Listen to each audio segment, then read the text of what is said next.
Yes, I'm Hazel Williams, and I've been a parishioner at St Barnabas Church since 1980, well, just before 1980, so just over 40 years. The clearest memory I have was the fact that the Reverend Tony Minchin had shortly come to the parish before I attended, and in 1982, my son, in February 1982, my third child, a son Ashley, was born, and it was that time Ashley was baptized at St Barnabas, and he was the first child that Tony Minchin had baptized in his time as vicar at St Barnabas. So that was quite a precious moment. So that really stands out in my mind. And before then, I'd attended St Philip and St James Church in Huckcote, which is where I'd been a chorister since I was a young child, since the age of 9, until I got married in 1972. So my first two children were baptised at St Philip and St James because I carried on going there for a while. Then when I moved to Tuffley, just off Furwood Drive, started attending here. So Ashley was the first one who was baptised. Then in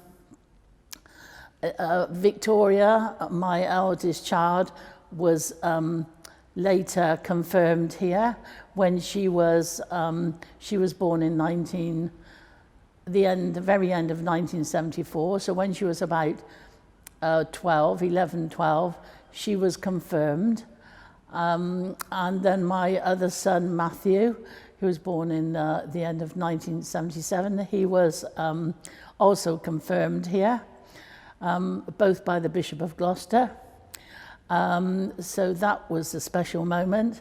Victoria, then 19 years ago, got married at St Barnabas Church. My youngest child, I went on and had another child, Jessica, in 1988, and she was baptised at St Barnabas, and later on both Ashley and Jessica were also confirmed as they got older. So all my children have been, either married, baptised, confirmed. And my grandchildren, my two eldest grandchildren, about 4 years ago, they were also confirmed. Alicia and Lexia, they were also confirmed at St Barnabas Church. So it's been a very special place for us and our family, which continues to grow. And we've got my grandson, who's still a baby. We're just arranging for him to be baptised at St Barnabas Church as well. So it's lots happening. The people, the building is a beautiful building, but the church is actually about the people and about God. And it's where God brings us together to worship together, to praise his name.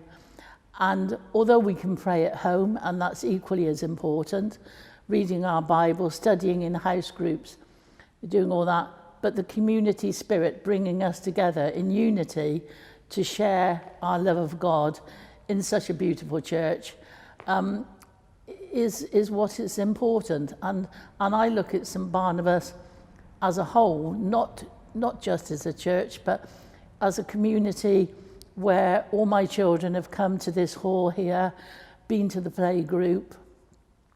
I've always been inspired by music. I've been in the 3 choirs, Gloucester Choral Society, the Chantry Choir, many other choirs, Philharmonica, many choirs in Gloucester, church choirs, and in not long after that I came to St Barnabas, or a few years after, we used to have, as my children were growing up, we used to have parish picnics. And my husband was very musical as well. He played the guitar. I has always been done traditional music. And we used to sing. My husband used to play the guitar. And we used to, in the parish picnics. And then the Reverend Minchin asked me if I would help him set up, my husband and I would help him set up the choir. So for 13 years, I became choir mistress, and I used to do the more traditional music, and my husband Barry would do the more modern music with the guitar. And then we did fundraising and raised enough to have our own choir robes. So that went on for 13 years, and so I've had a big input in St Barnabas with that, and with other things, church warden, etc., as well. So it's been a big part of my life, and I couldn't see my life without being at St Barnabas. He was a wonderful man who was very kind, very friendly, very gentle. He was somebody you could talk to. He just gave wonderful sermons. He was a very religious man who was, I've forgotten what community of monks he was attached to. Sounds silly, but they used to wear brown robes. But anyway, he was a very religious man, but his love of God shone through everything he did. And he was a people's person, you know. And I've still seen him recently. I mean, he's in his 80s now. And him and his wife, Christine often used to play the piano. And it was wonderful. We used to have a flourishing Sunday school at that time as well. And he was very intent on, from my memory of him, very intent on bringing young people into the church. So I came to the church at a time where I think it was really encouraged. I don't know much about the church before Tony Minchin's time, but he was very keen on encouraging the young people. So, for instance, the choir started with people like who we've still got into the church this day, Sarah Turk and Catherine Coomer, my children, Catherine's cousin Jason, and Catherine even tells me now, as she's training for the priesthood, as you may know, even tells now she owes a lot, she feels, to people like Tony Minchin and my husband Barry, who has unfortunately died. He died 12 years ago, but she has fond memories of him, you know, of those times which she feels that kept them into the church, and that was Tony's spirit and encouragement, I think, for encouraging the young people into the church. And it's lovely to look around that church now and see many of those young people are still know the love of God and attend St Barnabas and have gone on to you know, in the religious word, and that's just beautiful. So I think he was very inspiring and a lovely man. Reverend Sarah Todd, I think, is very much keen on getting young people involved in the church, just as Tony Minchin was back in the 1980s and the 1990s, you know, so keen on bringing young people into the church. And I really do believe that we are growing in many ways in encouraging. I think there's more and more young people now coming into St Barnabas, more and more families, you know, coming along there. And I think, yeah, I have a vision, and I think Sarah has that vision that this, you know, we're going to grow in abundance. The music, probably. I think the music has changed a lot. I mean, since I first came, you know, we used to have more formal services where you had, I mean, we did have a sort of family service, but I think then we had Sunday school where children went to their classes separate, and the Sunday school was then very, very big, and that was run by John and Mary Price. So I don't think we've got Sunday school like we did today, and I think there was a change in vicars that succeeded you know, the Reverend Minchin. that actually felt there should be more family togetherness rather than separating the children off to Sunday school. And I think there is always going to be different views on that, because sometimes very young children feel bored. I mean, we do have now children go out into the vestry for a bit, so I think they've got the beauty of learning and sharing about the services, and yet they still have a bit of time on their own. So I think one of the biggest changes is the way we bring children into the church more now rather than separate them. But I think music styles have also changed, and that helps. The more modern songs and music helps encourage younger children to understand better, whereas where I think, although I love and still miss the traditional services with the Benedictus and the evening services with the Magnificat and Dimittis and things like that. We don't used to chant the Psalms in the older days, but we don't have the formality of that now. The services have changed, but that's changed all over. But I think it's the services that we have today are a way of encouraging more modern music, but still having traditional hymns, because we've got to remember we are a church for all ages, and we haven't just got to focus on the young people. We must focus on all ages, and so I think that's important. And I think that's where services today are good, because they lend themselves for people of all different ages, so that everybody can enjoy and worship God in their own style, and there's a little bit for everybody. And I think that's so important.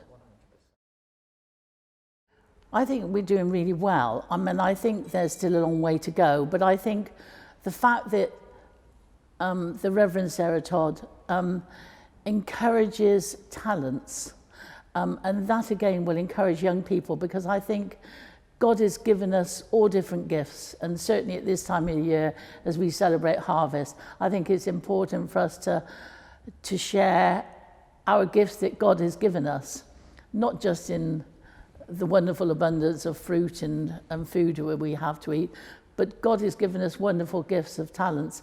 And I think what he wants us to do, and what the Reverend Sarah Todd, I think, recognises, is to build on young people's talents, older people's talents, whether you're able to read, whether you can sew, whether you can sing,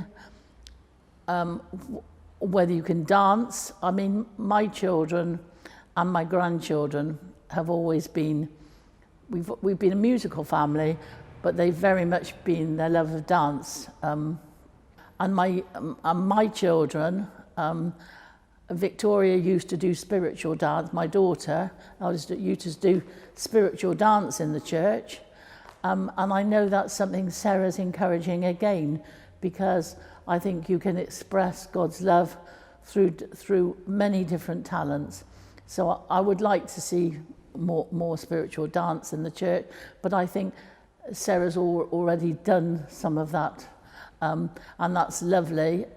So I think there is lots of ways. I think we're changing, and I think it's all those building on young people's talents. As I say, people of all ages talents is another way of bringing the community together, in the way, and we're serving God and giving thanks to him for those gifts which he's given us.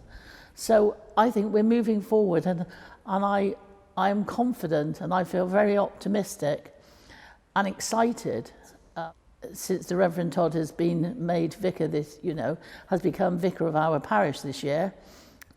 And I am confident that we're moving in the right direction, because I really do feel that if anyone can change, bringing young people into the church, she will. And I think the only thing that's different to perhaps 40 years ago is that why it's difficult is not that people don't want to come to church, it's the fact that they have so many activities that go on which when the church services are on. but it's it's difficult because they're out with their dance classes, their music classes, their football lessons, at weekends and on Sundays when they would otherwise, you know, in my day when I was a child, if there was church on a Sunday or church on a Sunday, there weren't other activities. So I think that's and it's getting over that barrier. But I think we're moving in the right direction, and I think there's been lots of changes, and we'll get there, yeah. When we've got people into the building, you know, into the church, when we've got the community together with whatever activity we're doing, then God works through us, and God will show his love to us. And so whether you're 9 or 90, people will know God's love. They will act in a way that God wants us to. But God wants us to be together. God doesn't want us to go into a church and pray and be sad. He wants us to join together, to be together, to be a community, to be happy and share his love with others.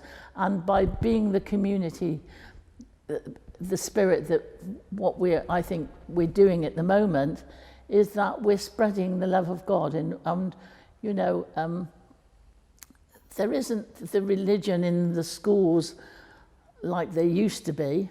You know, you don't have morning hymns and things like that. So the church is, we've just got to continue doing outreach work, and I think we're doing it in the right way. And I still hold on to the fact that if I look back with what the Reverend Minchin did at the time, he felt the children had worked through their confirmation classes, they'd been confirmed, and he didn't want to let go of that. He didn't want that to stop there.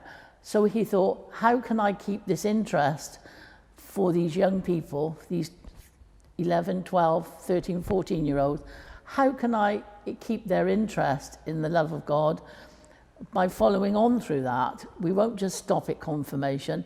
So his idea of forming a choir, I mean, years ago, they'd had the very traditional choir, I understand, in St Barnabas, but then that had gone for many, many years. And he thought by starting it up again with a young people's choir was going to keep those children or those young people in the church. I could name 8 or 9 of those who are still attending churches now and have still know the love of God, and they are Christians, and that is wonderful. So when you've got people to know God, they want to stay. And of course we've done lots of Alpha courses, and that's wonderful too. I think it is. I think, I suppose, by using Zoom and services that we're doing, you know, via our iPads and things like that, by doing it, services and singing morning prayer. I mean, I've got to be honest. In a way, it's some things are better, some things aren't. If I just say, for instance, I never really had much time in the week to come up to morning prayer or evening prayer. And my main involvement, I would occasionally, but my main involvement was on a Sunday or house groups or things like that. But now I watch morning prayer or evening prayer most days. So in a way, it's helped me even read my Bible more at home. You know, they'll do the prayer or there'll be a sermon, and I'm in the right place at home after listening to it, think, I want to know more about what St Paul said, what St Paul wrote. I want to know a bit more about that, you know, what Jesus said to his disciples, etc.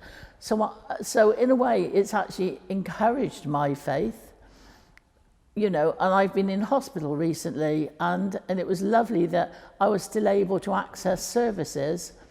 So it has an advantage, except I've still missed that personal touch. I've still missed that singing in church together, that togetherness, that fellowship that being able to give somebody a hug, if they're feeling down or if they're feeling ill or if they're celebrating something, and not to have that face-to-face contact, I think it's hard. And to even have our coffee time and our social time after the service on a Sunday is just wonderful, because and you feel especially, you can imagine there are many people unlike you and myself who are more isolated at home, who because of illness or age or whatever are not able to get out and hardly seeing anybody in a day. So it's wonderful that they have got that, they can share that with other people, by having a chat, or, after church on a Sunday, sharing some of those views. And it's lovely, and it's the same with evening and morning prayer.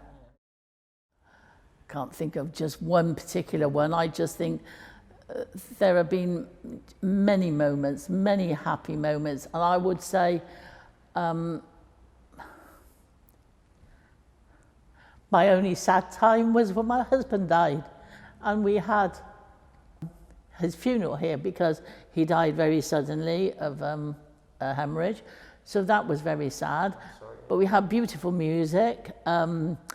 So that stands out as quite a sad time for me.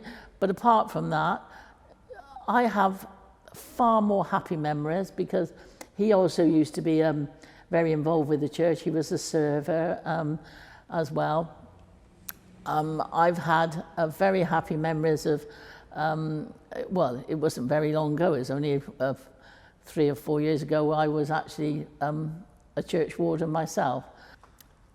But my happy times that I remember are seeing my children grow up and to remain Christians this day, and I feel very blessed that I've seen them grow up, and knowing and holding on to their faith, which has helped them through their professions.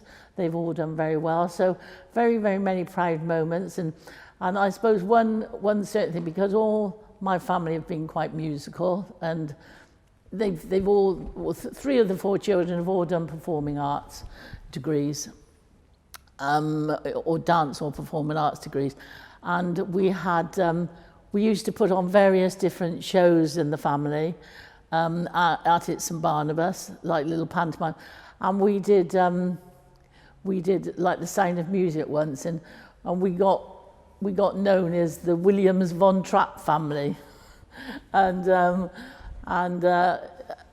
yeah, it was good fun. So that stands out. It's just the happy times, the sad times when different preachers, vicars, have come and gone, and change. We all find change hard, but change is necessary, and I've met some wonderful people through those changes, and so I've got many happy memories, all happy memories of all different seasons, harvest festivals, Christmas celebrations, pantomimes. My friends who are still very close friends now, and I see nearly every couple of weeks, are people that are the members where we all had children here at play school together. And so St Barnabas has not been just a church, it's not just bricks and mortar, it's been more than that. It's been an outreach to many, many families, many, many friends, many, many Christians, and it's just a wonderful community, and I'm proud and happy to belong to it.